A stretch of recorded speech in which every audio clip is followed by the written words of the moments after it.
MLI.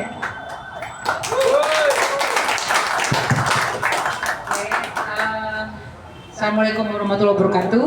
Selamat sore, salam sejahtera untuk kita semuanya. Pertama, saya sebenarnya bukan pembicara awal ya, bukan narasumber awal. Kalau baca dari tor yang dikirimkan tuh seharusnya itu Pak Jumur Hidayat ya, ketua umum dari KSPSI, namun karena berhalangan tidak bisa hadir gitu ya. Kemudian ditawarkan kepada GSBI untuk bisa mengisi sesi diskusi ini. Jadi terima kasih kepada kawan-kawan GMNI gitu ya atas kesempatan ini. Ini kali pertama saya berkunjung di markas ini, markas besar. Ya, sesuai dengan topik yang diberikan gitu ya, tentang peran gitu ya gerakan perkotaan itu terhadap perlawanan dominasi oligarki. Karena saya serikat buruh gitu ya, saya Sekjen GSBI, Gabungan Serikat Buruh Indonesia. GSBI ini ada di 13 provinsi gitu ya. Di Jawa, ada di Sumatera, di Kalimantan, di Sulawesi, dan juga di Papua Barat gitu. Sebagai serikat buruh, sebenarnya kami sendiri itu juga punya isu sendiri sebenarnya, isu sendiri yang juga tidak kalah krusial gitu ya. Isu tentang kami terus melawan dari sejak rezim Orde Baru gitu, karena kebetulan GSBI ini berdiri dari diorganisasikan dari sejak 95. Jadi dari masanya rezim Orde Baru kita terus melawan politik upah murah gitu ya. Politik upah murah di mana kalau kawan-kawan pemuda mahasiswa yang hadir di sini gitu, kalau mengamati ada setiap musiman gitu ya, setiap tahun itu isu-isu upah itu jadi seperti isu tahunan ya, isu tahunan selalu ada gerakan buruh yang sangat masif untuk menuntut kenaikan upah. Itu satu. Kemudian tentang tentang melawan fleksibilitas pasar tenaga kerja karena tidak adanya kepastian kerja gitu ya. Jauh sebelum ada Omnibus Law gitu ya, itu sudah tidak ada kepastian kerja, ada sistem pasar tenaga kerja itu isi hiring, isi firing gitu ya, mudah rekrutmennya dan juga mudah untuk pemecatannya. Apalagi setelah ada Omnibus Law gitu ya. Ada yang nggak tahu Omnibus Law apa? Saya pikir tahu ya. Omnibus Law, Undang-Undang Cipta Kerja, produk selain PSN itu ada Omnibus Law juga warisan dari presiden sebelumnya yang tadi disebut-sebut oleh Pak Tony dan Pak Koli tadi itu, termasuk tadi juga Bu Dedi juga menyebut itu warisannya. Setelah ada Omnibus Law ya kepastian kerja semakin tidak ada, apalagi sekarang khususnya untuk di sektor mereka yang bekerja di sektor tekstil, garmen, sepatu itu sekarang menghadapi ancaman PHK massal karena banyak pabrik kemudian itu tutup. Banyak pabrik selain yang relokasi ya, Jakarta pindah ke Jawa Tengah, itu beberapa di Tangerang, kemudian juga relokasi ke Jawa Tengah gitu ya, ke kota-kota atau daerah-daerah yang berupah murah gitu. Itu isu sektoral di gerakan buruh yang nyata sebenarnya kayak begitu ya, dimana sebagai serikat buruh tentu saja kami punya concern, kami punya fokus ya untuk fight terhadap hak yang dinyatakan oleh negara ini lewat undang-undang, lewat konstitusi. Konstitusi dasar negara kita mengatakan bahwa setiap warga negara, artinya setiap individu kita, gitu ya, individu kita itu memiliki hak atas penghidupan yang layak, memiliki hak atas pekerjaan yang layak, memiliki hak atas upah yang layak.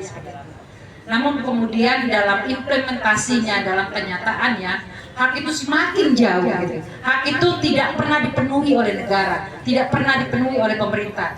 Bahkan rakyat, gitu. Kita sebagai rakyat itu harus berjuang untuk bisa menggapai hak tersebut, hak yang dinyatakan oleh undang-undang, hak yang diakui, gitu ya, itu melekat dalam diri setiap warga negara, gitu.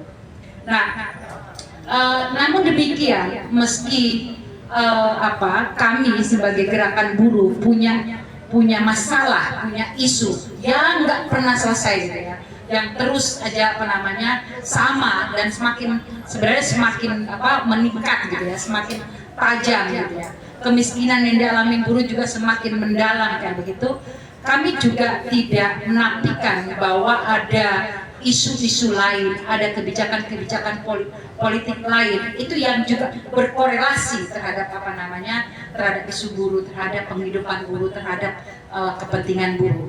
Nah, sesuai dengan topik dari diskusi ini ya, terkait dengan soal saya nggak akan bahas tentang soal soal PIK, soal aguan, soal pagar laut tadi sudah dibahas oleh Pak Tony, oleh Pak Khalid yang lebih lebih paham, lebih mumpuni tentang isu itu. Saya mau bilang begini, bahwa pada akhirnya terkait dengan soal PIK ini, beberapa desa tadi yang disebutkan ada 82 desa kalau tidak salah, gitu ya. Ada beberapa desa dan seperti kayak Pakuaji, kemudian ada Teluk Naga, Kosambi sampai itu di mana warga yang tinggal di sana adalah sebagian besar mereka adalah buruh, gitu. Dan anggota GSBI tentu saja saya juga meyakini anggota dari sikat-sikat buruh yang lain, gitu ya, itu juga tinggal di sana, gitu. Saya mau bilang bahwa ada anggota GSBI itu juga banyak mereka yang tinggal di sekitaran tadi Pakuaji, kemudian di Teluk Naga, Kosambi, Sepatan sampai yang mau ke sana. Itu dan ya kami dulu punya perlawanan yang cukup panjang, gitu ya, cukup panjang ketika ada dulu sekitar lebih 3.500-an buruh warga dari desa-desa yang tadi saya sebutkan, gitu ya. Mereka bekerja di satu pabrik di kota Tangerang. Terus karena kemiskinan, ya, karena kemiskinan mereka tidak punya pendidikan yang formal, gitu ya. Untuk masuk kerja mereka harus menggunakan ijazah orang lain. Terus kemudian itu diketahui oleh perusahaan, gitu ya. Setelah bertahun-tahun, belasan tahun mereka bekerja, diketahui oleh perusahaan, mereka tidak bisa membuktikan keaslian dari ijazah yang mereka pakai untuk melamar kerja, mereka kena PHK. Ya, mereka kena PHK karena ada perusahaan pada waktu itu memberikan pilihan, gitu ya, pilihan mengundurkan diri atau dilaporkan polisi karena itu pemalsuan dokumen negara kan, ijazah kan, jadi pemalsuan ijazah. Jadi mereka sudah bekerja belasan tahun, bahkan ada sampai puluhan tahun, dari masih anak-anak sampai kemudian menikah dan punya anak, gitu ya. Itu kita mengorganisasikan, ya, pada saat mereka di mereka dipak aja, biarkan saja, gitu ya. Takut kalau misalnya dipidanakan, dilaporkan polisi. Jadi terima seadanya uang kompensasi yang diberikan oleh perusahaan, gitu. Nah, tapi kita merasa bahwa ini tidak adil, gitu ya. Ini tidak adil. Mereka yang sudah belasan tahun, puluhan tahun menyumbangkan dihisap tenaganya, dihisap waktunya oleh perusahaan, gitu ya, sehingga perusahaan kemudian terus mendapatkan profit, yang mengakumulasi profitnya kemudian bisa berekspansi, gitu kan, bisa terus berekspansi dan semakin besar, dari yang cuma punya satu pabrik kemudian bisa punya dua anak cabang yang bisa dia bangun. Itu kan dari keringat buruh. Kita merasa bahwa PHK yang menggunakan ijazah palsu tadi, gitu ya, isu dari ijazah palsu tadi itu tidak adil, gitu. Sehingga dulu kita organisasikan, dan ketika kita mengorganisasikan perlawanan itu tidak hanya buruh dan juga keluarganya, gitu ya, tapi juga komunitas di sana, komunitas warga, gitu ya, komunitas warga di mana di desa-desa di mana buruh, di mana anggota GSBI yang menjadi korban PHK sewenang-wenang, PHK yang tidak disebut, gitu. Karena warga, gitu ya, karena tetangga, karena keluarga perlu diedukasi, gitu ya. Mereka perlu diedukasi, mereka perlu diberikan pemahaman, mereka perlu dibangun kesadaran, gitu, untuk tidak sekedar menyerah, untuk tidak sekedar menerima begitu saja, tapi melakukan perlawanan secara bersama-sama. Karena tidak mungkin berlawan itu, apalagi melawan kekuasaan modal, gitu ya. melawan kekuasaan modal itu dengan orang perorangan. Itu yang pengalaman yang pernah kami lakukan gitu. Nah, jadi bagaimana kemudian korelasi gerakan buruh di perkotaan terkait dengan isu Plik 2 atau terkait dengan perlawanan yang dilakukan Pak Hulit dengan teman-temannya gitu ya, sesama petani, sesama nelayan gitu ya, dalam melawan PSN Plik 2, melawan oligarki gitu. Saya nggak punya punya pandangan yang lain selain ya seperti yang tadi disampaikan oleh Bung Tony gitu ya, membersamai dengan mereka gitu. Bersama-sama dengan mereka. Saya pernah sampaikan ini ketika bulan Desember lalu, itu saya menghadiri acara apa gitu ya, Musyawarah Rakyat Banten Bersatu gitu ya. Musyawarah Rakyat Banten Bersatu, saya menyampaikan itu ketika ada salah satu petani dari Pontang itu menyampaikan Plik 2 ini, Aguan ini itu punya polisi gitu ya. Maksudnya dia didukung oleh polisi gitu. Mereka punya polisi, mereka punya bupati, mereka punya gubernur, punya DPRD, punya presiden yang mendukung Plik 2, yang mendukung Aguan. Kami petani punya siapa? Siapa yang mendukung kami? Nah, saya pikir itu cerminan di mana saya lupa namanya Bapak itu gitu ya. Itu bahwa itu cermin bahwa itulah gambaran nyatanya di mana kemudian kekuasaan modal gitu ya, kekuasaan modal atau oligarki ini itu bisa menguasai pemerintahan, bisa menguasai atau mengkontrol, mendikte kekuasaan. Seperti tadi yang juga disampaikan misalnya gitu. Ya, memang tidak bisa salah kalau tadi Bung Denny sebutkan misalnya gitu. Dulu di era Jokowi misalnya kita kalau bilang Jokowi itu adalah boneka gitu ya. Boneka dari idealis, boneka dari modal, boneka dia oligarki gitu ya, oligarki, boneka dari para tuan tanah, itu tidak terbantahkan, seperti itu. Karena oligarki kemudian dia untuk bisa bisa memperbesar, mengekspansi bisnisnya gitu ya, modalnya tadi, dia kan perlu ada ada dukungan sistem untuk mengamankan mereka, mengamankan kepentingannya. Gitu. Itulah yang dilakukan oleh Aguan, itu yang dilakukan oleh oligarki, gitu ya, oligarki. Nah, jadi apa yang kita lakukan ya? Selain dengan ya membersamai, menyambut, saya sampaikan ke di Banten itu, ya, ketika kawan-kawan petani, kawan-kawan nelayan di sini itu berencana melakukan aksi demonstrasi untuk menolak PSN Plik 2, membatalkan, mencabut PSN atas Plik 2 ke Jakarta, gerakan perkotaan, gerakan buruh, gerakan pemuda tentu saja harus menyambut itu. Dan saya nggak bilang bahwa itu sekedar solidaritas. Gerakan buruh ketika kita bicara tentang Plik 2 atau kita bicara yang umum misalnya, itu tentang perlawanan terhadap perampasan tanah. Ketika mahasiswa juga kemudian bicara terhadap perlawanan perampasan tanah, ya, dari mana saja lah, tidak hanya dari di Kabupaten Tangerang dan Serang saat ini lah misalnya, gitu ya, yang viral saat ini. Itu bukan atas nama solidaritas kawan-kawan, menurut saya, karena kita punya kepentingan untuk itu.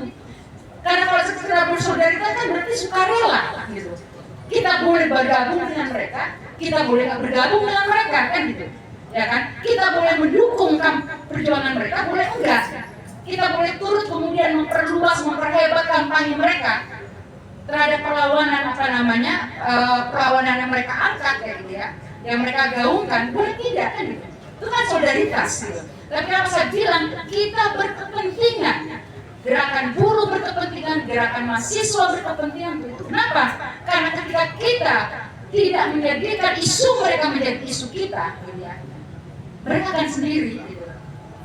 Pemuda mungkin juga ada mahasiswa di desa-desa yang akan terancam tadi itu, atau buruh juga yang tinggal di desa-desa tadi yang disebutkan itu, mereka akan kehilangan tempat tinggal.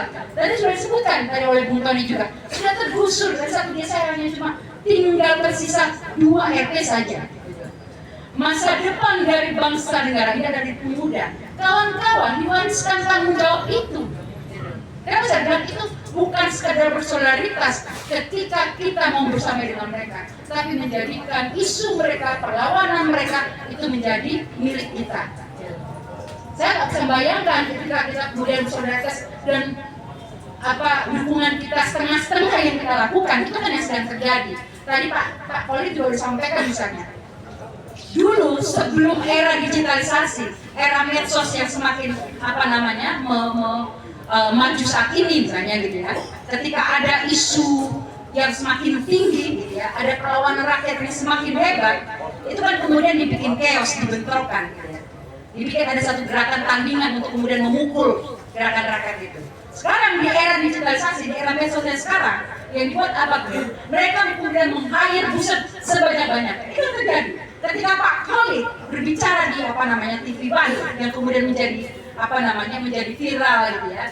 Setiap narasi-narasi yang dia sampaikan itu kemudian menjadi viral dan banyak kemudian memposting ulang setiap kutipan-kutipan yang dia sampaikan misalnya. Ada user yang kemudian memframing bahwa Pak Khalid ini orang yang dibayar, Pak Khalid ini begini.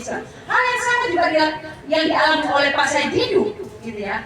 Oleh Pak Said Didu ketika dia kemudian juga mengangkat tentang tentang PIK 2 gitu ya, tentang PIK 2 itu. Juga ada banyak buser-buser yang kemudian dipakai itu untuk memframing Pak Said Didu punya kepentingan untuk itu karena dia punya tanah, dia nggak mau menjual tanah itu dan segala macam seperti itu. Itu yang terjadi dan kita sebagian besar kemudian diam dengan itu. Gitu. Kita sebagian besar kemudian membiarkan itu seperti itu. Tanpa kemudian untuk memperdalam misalnya, menginvestigasi, menstudi kayak gitu ya, menstudi. Jika akhirnya kenapa misalnya kayak ya rezim Jokowi dulu banyak sekali menggunakan selebriti, artis, public figure itu untuk menjadi buser yang memframing. Termasuk ketika Omnibus Law, ketika ada banyak gerakan mahasiswa, gerakan rakyat menolak Omnibus Law, juga dipakai para artis, para public figure gitu ya, bahwa Omnibus Law itu baik, Omnibus Law itu untuk membuka investasi, untuk memberikan ada pembangunan yang lebih baik segala macam. Maka ketika orang menolak gerakan atau kelompok yang menolak Omnibus Law, berarti menolak investasi. Menolak investasi berarti menolak pembangunan. Kan selalu dari dulu begitu. Dari sejak zaman Orde Baru juga seperti itu. Saya dulu ketika memulai gerakan buruh, saya sampai melakukan ada aksi ke kantor Kementerian Tenaga Kerja di tahun 95 itu kawan-kawan. Aksi-aksi yang dilakukan oleh saya dan kawan-kawan saya atau aksi-aksi buruh pada era itu kan dianggap merusak citra pemerintah, merusak citra negara. Kan selalu seperti itu. Terus lantas kemudian kita diam saja, kan tidak. Ya kan? Kita kan tidak mungkin membiarkan bagaimana yang di depan mata kita, perampasan tanah yang digunakan untuk segelintir atau sekelompok orang gitu ya, sekelompok orang itu kita biarkan terjadi begitu ya, sudahlah, memang mungkin seperti itu spasi. Saya nggak yakin, bahkan saya yakin kawan-kawan yang hadir di sini adalah punya semangat itu gitu ya, punya semangat itu. Bagaimana kemudian kawan-kawan juga ingin tahu apa kontribusi, apa peran yang bisa kita berikan. Hal yang sama juga yang kami lakukan. Saya tertarik kemudian ketika saya ditanya bersedia atau tidak gitu untuk jadi pembicara dan saya mau hadir juga mengatakan begitu gitu ya, bahwa gerakan bagaimana mendukung gerakan rakyat Banten katakanlah seperti itu ya dalam menolak PIK 2, terus juga mendengungkan menuntut pencabutan status PSN, benar ya? Ya, PSN gitu ya atas PIK 2 atau mungkin juga mencabut PSN di tempat-tempat yang lain itu nggak bisa mereka sendiri. Gitu. Kita harus memperluas gerakan kita. Ada proses yang memang harus kita kita lakukan. Kita nggak bisa jumping begitu saja.